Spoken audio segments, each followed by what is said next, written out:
கடந்த 5 ஆண்டுகளில் இந்தியா முழுவதும் மருத்துவமனைகளில் நடந்த அந்த தீ விபத்துக்கள், அந்த தீ விபத்துக்களுக்கான காரணம் என்ன, அதில் உயிரிழந்த நபர்கள் வழக்குகள் போடப்பட்டது, எந்த விதமான ஆக்ஷனை இந்த நாட்டு அரசாங்கம் எடுத்தது. பார்த்தீங்கன்னா கடந்த 5 வருடத்தில் ப்ராமினென்டான 11 தீ விபத்துக்கள் நடந்தது. இந்த 11 தீ விபத்துக்களில் அனைத்திலுமே நீங்க பார்த்தீர்களா மேக்சிமம் ஷார்ட் சர்க்யூட் கூறியிருக்கிறார். 107 உயிர்கள் இங்க பறிபோனது. அந்த 107 உயிர்களுக்கான எந்த விதமான ஆக்ஷன், எந்த விதமான கமிட்டி, அப்படி கமிட்டி அமைக்கப்பட்டாலும் அந்த கமிட்டிக்கான ரிப்போர்ட், அந்த ரிப்போர்ட்டுக்கு பின்பு எங்க நீங்க லைசன்ஸை கேன்சல் செய்தீர்கள், எந்த மருத்துவமனை நீங்க கேன்சல் செய்தீர்கள் என்று எந்த விதமான ரிப்போர்ட்டும் கிடையாது. அனைவருமே பெயிலில் வெளியிருக்கிறார்.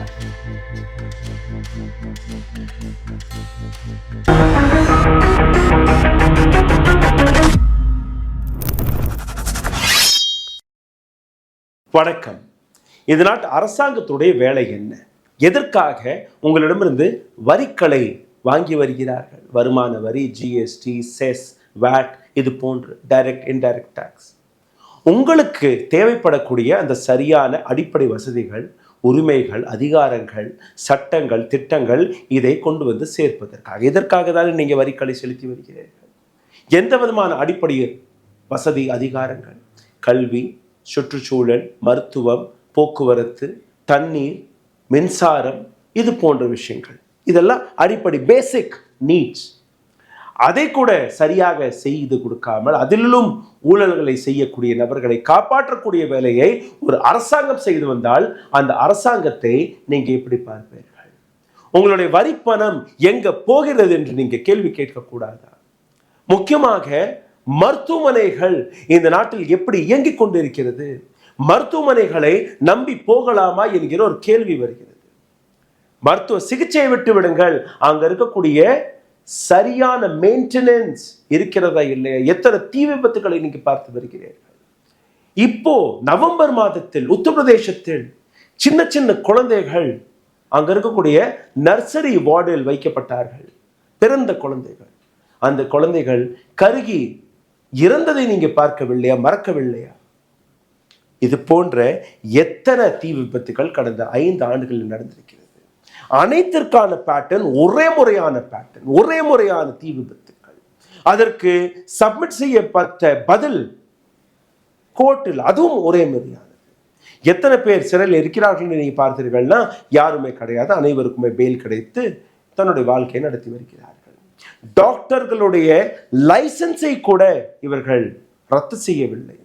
மருத்துவமனை, ஒரு சிங்கிள் மருத்துவமனை மீது சீல் கூட வைக்கவில்லை. இதில் வேடிக்கையான விஷயம் என்னவென்றால், ஒரு மருத்துவமனை ஒரு ஷாப்பிங் மாலை மாற்றியவர்கள் நடத்தியிருக்கிறார்கள். அதாவது ஹோட்டலை கன்வெர்ட் செய்து அங்க மருத்துவமனையாக மாற்றியிருக்கிறார்கள். இது எல்லாமே இந்த ரிப்போர்ட்டில் இங்கு பார்க்க போறீர்கள். எந்த பார்லிமெண்ட் இது போன்ற விஷயத்தை பற்றி பேசியிருக்க வேண்டுமோ, எந்த மீடியா ஹவுஸ் இது போன்ற ரிப்போர்ட்களை எடுத்து காட்டியிருக்க வேண்டுமோ, அனைவருமே இன்னைக்கு மறந்து விட்டார்கள். மக்களுடைய அடிப்படை வசதிகள் தேவையல்ல.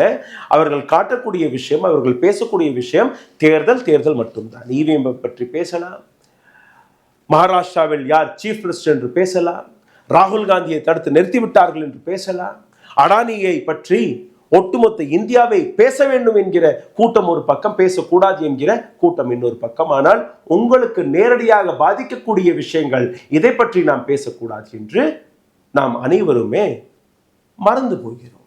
உங்களுடைய வரி பணத்திற்கான அந்த சரியான அர்த்தத்தை இன்னைக்கு நீங்க புரிந்து கொள்ளுங்கள்.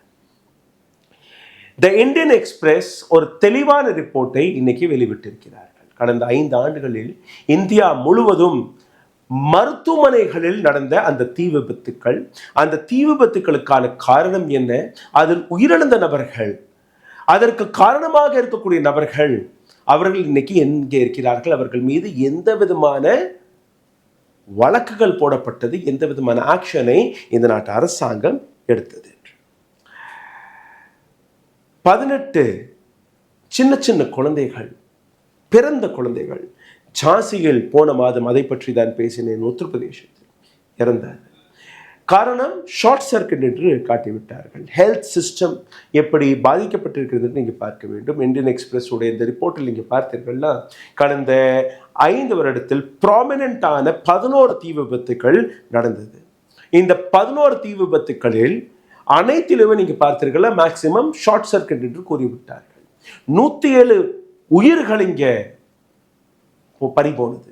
அந்த 107 உயிர்களுக்கான எந்த விதமான ஆக்ஷன், எந்த விதமான கமிட்டி, அப்படி கமிட்டி அமைக்கப்பட்டாலும் அந்த கமிட்டிக்கான ரிப்போர்ட், அந்த ரிப்போர்ட்டிற்கு பின்பு எங்க நீங்க லைசன்ஸை கேன்சல் செய்தீர்கள், எந்த மருத்துவமனை நீங்க கேன்சல் செய்தீர்கள் என்று எந்த விதமான ரிப்போர்ட்டும் கிடையாது. அனைவருமே பெயிலில் வெளியிருக்கிறார்கள்.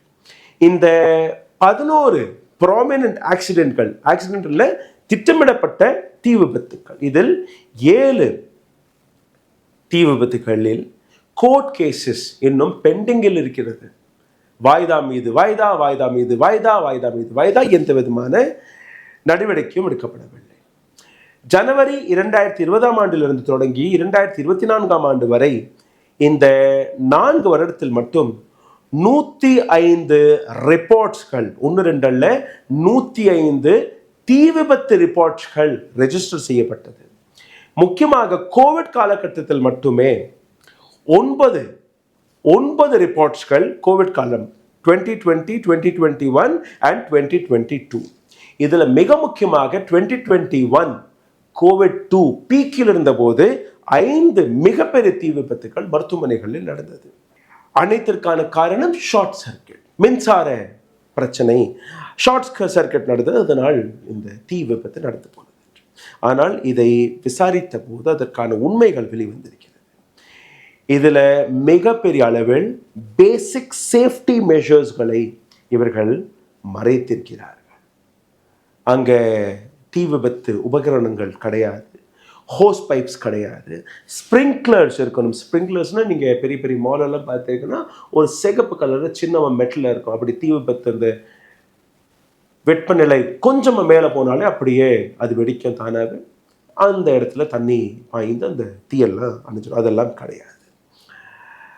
இதை தாண்டி அங்கே வெல் ட்ரெயின் ஸ்டாஃப் கிடையாது. கவர்மெண்ட் ஏஜென்சிஸ் பணத்தை வாங்கி இது போன்ற ஹாஸ்பிட்டல்ஸ்களுக்கு லைசன்ஸை வழங்கக்கூடிய வேலையை பார்த்திருக்கிறார்கள். கன்ஸ்ட்ரக்ஷனில் வயலேஷன்ஸ் இருந்திருக்கிறது, மிஸ்ஸிங் கீ சேஃப்டி ஃபீச்சர்ஸ் இருந்திருக்கிறது. அனைத்தையுமே தாண்டி என்ன நடந்தது அதை நீங்கள் பாருங்கள். பாரிங் த ஃபயர் இன் டெல்லி தீ விபத்து, அங்கே என்ன நடந்தது? எஃப்ஐஆர் ரெஜிஸ்டர் செய்யப்பட்டது. எஃப்ஐஆரில் 304, அதாவது கொலை முயற்சி அனைத்துமே அவர்கள் மீது போடப்பட்டது. 304, 304A, 336 பர்சனல் சேஃப்டி மீது நீங்கள் நெக்லிஜென்ஸை செய்வது, 337 causing hurt to another person, இன்னொரு நபருக்கு நீங்கள் துன்பம் கொடுப்பது, 34 காமன் இன்டென்ஷனுடன் செய்யக்கூடிய இது போன்ற பல்வேறு சட்டங்களை இது மீது போட்டிருக்கிறார்கள். கோர்ட்டில் 11 கேசஸ்கள் இழுவையில் இருக்கிறது.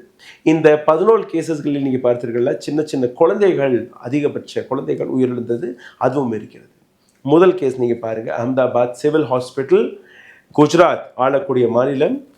கவர்மெண்ட் எம்ப்ளாயீஸ், அங்கே இருக்கக்கூடிய கவர்மெண்ட் எம்ப்ளாயீஸ் மீது இந்த குற்றச்சாட்டு வந்திருக்கிறது. அந்த தீ விபத்திற்கான காரணம் கவர்மெண்ட் எம்ப்ளாயீஸ், அவர்களுடைய நெக்லிஜென்சி என்று இன்னைக்கும் அந்த வழக்கு பெண்டிங்கில் இருக்கிறது. இன்னொரு மருத்துவமனை RC Hazara memorial hospital, Dhanbad பீகார்ல இருக்கு. இங்கே இருக்கக்கூடிய டாக்டர்ஸ் அவர்களுடைய நெக்லிஜென்ஸை வைத்து அங்கே தீ விபத்து நடந்து பல உயிர்கள் போனது. எந்த விதமான கிரிமினல் ஆக்ஷனும் அவர்கள் மீது எடுக்கப்படவில்லை. பந்தாரா டிஸ்ட்ரிக்ட் ஹாஸ்பிட்டல் ஃபயர் அந்த வழக்கு. இதே போன்ற இன்னும் ஒரு வழக்கு மகாராஷ்டிராவில் இருக்கக்கூடிய அந்த பட்டியலை நான் உங்களுக்கு மேப் போட்டே காட்டுறேன்.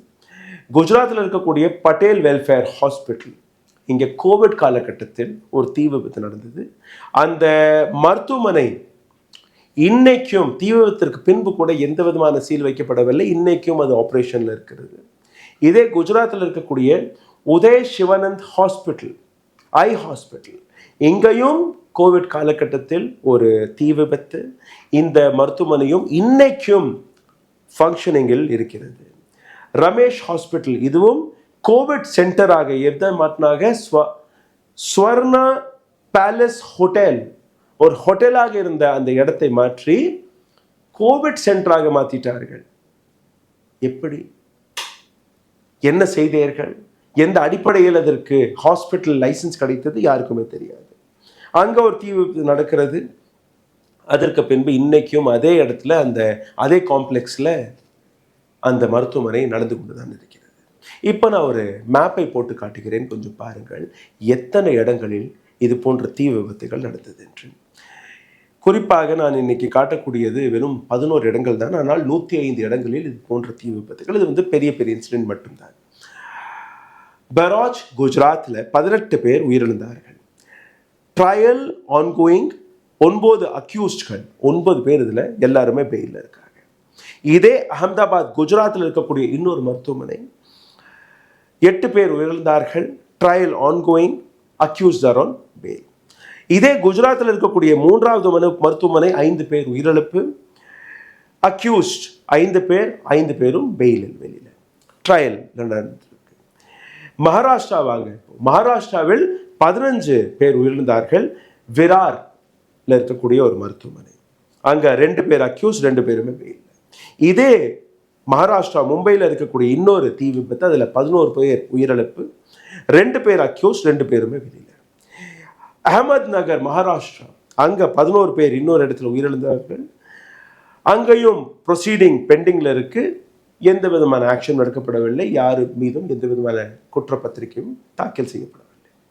டெல்லியில் 6 பேர் உயிரிழப்பு, ட்ரையல் இஸ் ஆன்கோயிங், 2 பேர் அக்யூஸ், 2 பேருமே ஜுடிஷியல் கஸ்டடியில் இருக்கிறார்கள். ஆனால் என்ன நடக்கிறது, எப்போ அதற்கான தீர்ப்பு வரும் யாருக்குமே தெரியாது.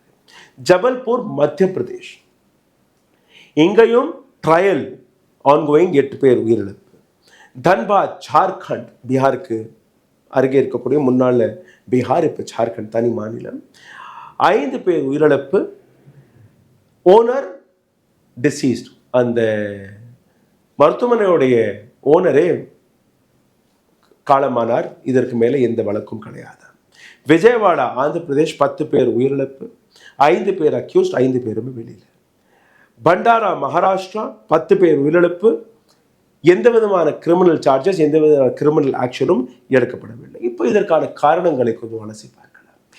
இல் management and ill equipped hospital, சரியான மேனேஜ்மெண்ட் கிடையாது, சரியான எக்விப்மெண்ட் கிடையாது. அதுதான் இந்த 11 இடங்களில் நடந்த தீ விபத்திற்கான காரணம் என்று எடுத்து காட்டியிருக்கிறார்கள். என்னெல்லாம் காரணம்? Maintenance of electricity lines, wiring எல்லாம் பாலடைந்ததற்கு பின்பு கூட எந்த விதமான மெயின்டெனன்ஸும் அங்கே நடக்கவில்லை. தீ விபத்து நடக்கும்போது ஒரு சரியான எக்விப்மெண்ட் இருந்தால்தான் அந்த தீக்களை நீங்கள் அமர்த்த முடியும். அதற்கான எக்விப்மெண்ட் கூட கிடையாது. இது 2 மிக முக்கியமான காரணங்கள். குஜராத் பட்டேல் வெல்ஃபேர் ஹாஸ்பிட்டல் 11 நபர்கள் உயிரிழந்தார்கள். மே 1 2021 இங்கே நடந்த கடுபடிகள், ஃபால்ஸ் ரெக்கார்ட்ஸ் அங்கே சப்மிட் செய்யப்பட்டது. மேனேஜ்மெண்ட்டுடைய ஸ்லோ ப்ராசஸ், அங்கே இருக்கக்கூடிய ஃபயர் எக்ஸாஸ்டிங்ஸ் எதுவுமே வேலை பார்க்கவில்லை. அங்கே ப்ரொடெக்ஷனுக்கான எந்த விதமான சிஸ்டமுமே கிடையாது. டிஏ மெஹத்தாவுடைய கமிட்டி இந்த ரிசர்ச்சை செய்து அந்த அறிக்கையை வெளிவிட்டிருக்கிறார்கள். இங்கே நடந்த தீ எப்படி? லூஸ் கனெக்ஷன், வென்டிலேட்டரில் லூஸ் கனெக்ஷன் இருந்தது, அதிலிருந்து தீ பரவி இந்த ஒட்டுமொத்த இன்சிடென்ட்டும் அங்கே நடந்தது. மகாராஷ்டிரா விஜய் வல்லபா ஹாஸ்பிட்டல் 15 பேர் உயிரிழந்தார்கள். ஏப்ரல் 23, 2021 கோவிட் காலகட்டத்தில். இங்கேயும் ஷார்ட் சர்க்கிட் அதை தான் காரணம் காட்டினார்கள். ஆனால் ஆழமாக பார்க்கும்போது அங்கே ஸ்ப்ரிங்க்லர்ஸ் கிடையாது, அங்கே சரியான மின்சார வசதிகள் கிடையாது, எஸ்கேப் டோர் கிடையாது. அந்த மருத்துவமனையை ரொம்பவே குறைவான ஹைட்டில் கட்டினார்கள். அதாவது கன்ஸ்ட்ரக்ஷன்லேயும் அங்கே பிரச்சனை இருந்தது. Automatic fire detector alarm system அங்கே கிடையாது. அங்கே வாட்டர் டேங்க் கிடையாது, வாட்டர் பம்ப் கிடையாது. இது எல்லாத்திற்கும் மேலே எந்த விதமான ஆக்ஷன், எந்த விதமான கிரிமினல் ஆக்ஷனும் இந்த மருத்துவமனையுடைய ஓனர் மீது எடுக்கப்படவில்லை. தீ எப்படி பரவியது? ஏசி அமர்த்துவதே கிடையாது. 24 மணி நேரமும் அந்த ஏசி ஓடிக்கொண்டே இருக்கும். கெப்பாசிட்டியை விட தாண்டி ஏசி சூடேறி அங்கே தீ விபத்து நடந்தது. இது அங்கே காரணம். இன்னொரு ஆடிட் ரிப்போர்ட் வெளியில் வந்தது. அகமதாபாத் சிவில் ஹாஸ்பிட்டல், இங்கே 11 பேர் உயிரிழந்தார்கள் நவம்பர் 6, 2021. இங்கே என்ன பிரச்சனை? இங்கேயும் ஃபயர் ஃபைட்டிங் சிஸ்டம் ஃபெயில் ஆகிவிட்டது என்று. வாட்டர் ஸ்ப்ரிங்கிள் கிடையாது, ஸ்மோக் அலாம் கிடையாது, குரூஷியல் ஃபயர் சேஃப்டி சிஸ்டம் கிடையாது. இங்கேயும் அதே மின்சார பிரச்சனை, வயரிங் பிரச்சனை, நோ மெயின்டெனன்ஸ். மகாராஷ்டிரா வாங்க. மகாராஷ்டிரா பண்டாரா டிஸ்ட்ரிக்ட்ல 10 பேர் இறந்தார்கள்னு சொன்னேன் இல்லையா? ஜனவரி 9, 2021. Voltage fluctuation, wear and tear of wire, இது அங்க காரணம். நாக்பூர் கமிஷனர் சஞ்சீவ் குமார் மற்றும் 6 அதிகாரிகள் இதை ஆய்வு செய்து அந்த ரிப்போர்ட்டை வெளியிட்டிருக்கிறார்கள். எந்த ஆக்ஷனும் கிடையாது. மும்பையில் இருக்கக்கூடிய சன்ரைஸ் ஹாஸ்பிட்டல் 11 பேர் உயிரிழந்தார்கள் மார்ச் 26, 2021. இங்கே நடந்த பிரச்சனையை பாருங்கள். Deputy municipal commissioner, disaster management, former chief fire officer, 3 department இதற்கான தெளிவான விளக்கத்தை கொடுத்திருக்கிறார்கள். இங்கேயும் ஃபயர் சேஃப்டி கிடையாது, மின்சாரம் அந்த வயர்கள் சரியாக மேனேஜ் செய்யப்படவில்லை. இந்த தீ விபத்திற்கான காரணம்.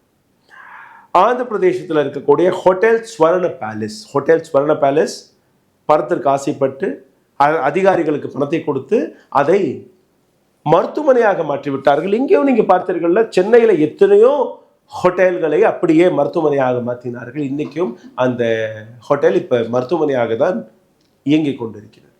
அண்ணா நகர்லேயே 2-3 இடம் அப்படியே இருக்கு. சரி, இங்கே ஆகஸ்ட் 9, 2020 10 பேர் உயிரிழந்தார்கள். இங்கேயும் handling the number of ACs were running. ஒரு குறிப்பிட்ட மின்சாரத்தில் அதிகமான ஏசிகளை ஓட்டி எந்த விதமான மெயின்டெனன்ஸும் இல்லாமல் அங்கே இந்த விபத்து நடந்தது.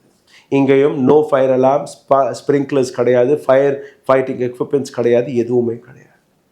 மத்திய பிரதேஷுக்கு வாங்க. மத்திய பிரதேசத்தில் இருக்கக்கூடிய நியூ லைஃப் ஹாஸ்பிட்டல் ஆகஸ்ட் 1, 2022 நடந்த இந்த விபத்தில் ஆப்சன்ஸ் ஆஃப் ஆல்டர்னேட்டிவ் எக்ஸிட். சிம்பிளான விஷயம். ஒரு மருத்துவமனைனா ஒரு இன் அவுட் இந்த மாதிரி 4-5 வழிகள் இருக்கணும் வெளியில போறதுக்கான எக்ஸிட் ரூட்ஸ். அங்க உள்ள வர்றதுக்கும் போவதற்கும் ஒரே ஒரு கேட் மட்டும்தான். 2 கேட்டாவது குறைஞ்சபட்சம் இருக்கணும்னு அந்த சட்டம் சொல்றது. ஆனால் அதுவும் கிடையாது. அதிகாரிகள் அதற்கும் லைசன்ஸை கொடுத்து அதையும் நடத்த சொல்லியிருக்கிறார்கள். குஜராத்தில் இருக்கக்கூடிய ஷிரே ஹாஸ்பிட்டல், இந்த அனைத்து பட்டியலுமே இப்படித்தான் இருக்கிறது. சார் இது மட்டும் தானா? இல்லை. வயலேஷன் இன் பில்டிங் கோட்ஸ், அதையும் நீங்க பாருங்க. கன்ஸ்ட்ரக்ஷன்ல எவ்வளவு பிரச்சனைன்னு நீங்க பாருங்க. டிஏ மெஹதாவுடைய ரிப்போர்ட் படி நீங்க பார்த்தீர்கள்னா குஜராத்தில் இருக்கக்கூடிய ஷ்ரே ஹாஸ்பிட்டல் மற்றும் பட்டேல் வெல்ஃபேர் ஹாஸ்பிட்டல், இந்த 2லையுமே பிராக்டிஸ் அன்ஆத்தரைஸ்ட் கன்ஸ்ட்ரக்ஷன் ஃபார் ஃபீ. லஞ்சத்தை கொடுத்து கன்ஸ்ட்ரக்ஷன், அதாவது 2 மாடி உங்களுக்கு அப்ரூவல் இருக்கும், 3வது மாடி கட்டிடுறது. இந்த இடத்துல ஒரு ஃப்ரீ ஸ்பேஸ் இருக்கணும், அந்த இடத்துல ஒரு பில்டிங்கை கட்டிடுறது. இந்த இடத்துல லேப் இருக்கக்கூடாது, அந்த இடத்துல லேபை கட்டிடுறது. அதாவது ஒரு மேப்பை எதை நீங்க பாஸ் செய்தீர்களோ அதை தாண்டி அதிகாரிகளுக்கு பணத்தை கொடுத்து தனக்கு லாபம் வருவதாக இந்த மருத்துவமனைகள் அன்ஆத்தரைஸ்ட் வழியாக கட்டப்பட்டது. இதே போன்று நீங்க பாருங்க, மத்திய பிரதேசத்தில் இருக்கக்கூடிய நியூ லைஃப் ஹாஸ்பிட்டல், இதை 2 ஃப்ளோருக்கு தான் இவர்களுக்கு அனுமதி கிடைத்தது. இதுல இன்னொரு ஃப்ளோரை இவர்கள் சேர்த்து விட்டார்கள். மகாராஷ்டிராவில் இருக்கக்கூடிய சன்ரைஸ் ஹாஸ்பிட்டல், இதுல 2.7 3 மீட்டர் ஹைட் பிரச்சனை. ஒரு 10 அடி 12 அடி இருக்கணும்னா இவங்க 8 அடியிலே இந்த மருத்துவமனை கட்டிட்டாங்க. அப்போ அதிகமாக ஃப்ளோர் இருக்கும், அதிகமான லாபத்தை பார்க்கலாம் என்று. இப்போ சிந்தித்து பாருங்கள், எப்படி இந்த மருத்துவமனைகளுக்கு என்ஓசி கிடைக்கிறது, எப்படி இந்த மருத்துவமனைகளுக்கு எந்த விதமான ஆக்ஷன் எடுக்கப்படுவதில்லை, எப்படி இந்த அதிகாரிகள், இன்னும் சொல்ல போனால் இந்த டாக்டர்ஸ் இருக்கிறார்கள் இல்லையா, யாரெல்லாம் இதற்கு காரணமாக இருந்தார்களோ அந்த மருத்துவமனையிலிருந்து வெளியேறி வேறொரு மருத்துவமனைக்கு அவர்களுக்கு வேலையும் கிடைத்து விட்டது. இல்லை என்றால் அதே மேனேஜ்மெண்ட்ல ஏதோ ஒரு வேலையை பார்த்துட்டு இருக்காங்க. அப்போ வழக்கு போட்டால் கூட அவர்கள் மீது எந்த விதமான ஆக்ஷன் எடுக்காமல் இந்த நாட்டு அரசாங்கம் இந்த ஒட்டுமொத்த கிரிமினல்ஸ்களை, இந்த ஒட்டுமொத்த ஊழல்வாதிகளை சப்போர்ட் செய்து வருகிறது. இதில் எத்தனை மருத்துவமனைகள் அரசாங்கத்தின் உதவியால் நடக்கிறது, அரசாங்கத்திற்கு கீழே இயங்கிக் கொண்டிருக்கிறது. அல்ல தனியார் மருத்துவமனையாக இருந்தால் எத்தனை மருத்துவமனைகள் இது போன்ற அரசியல் கட்சிகளுக்கு நிதியாக கொடுத்து வருகிறார்கள். சிந்தித்து பாருங்கள். உங்களுடைய வரிப்பணம் எங்க போகிறது? உங்களுடைய வரிப்பணத்திற்கான பதில் என்ன? உங்களுக்கு கிடைக்கக்கூடிய அந்த சரியான அதிகாரம், உரிமை கிடைக்கிறதா? கேள்விகளை கேளுங்கள். நன்றி, வணக்கம். ஊடகம் கார்ப்பரேட் அரசியல்வாதிகளின் கைப்பாவையாக அடிமைகளாக இருந்தது போதும். இனி சாட்டை எடுத்து சுழற்றும் நேரம் வந்துவிட்டது. ஊடகம் பொதுமக்களாகிய உங்களுக்காக, உங்களாலேயே இயக்கப்பட வேண்டும். ஊடக சுதந்திரத்திற்காக உங்களின் பங்களிப்பை இன்றே அளித்திடுங்கள்.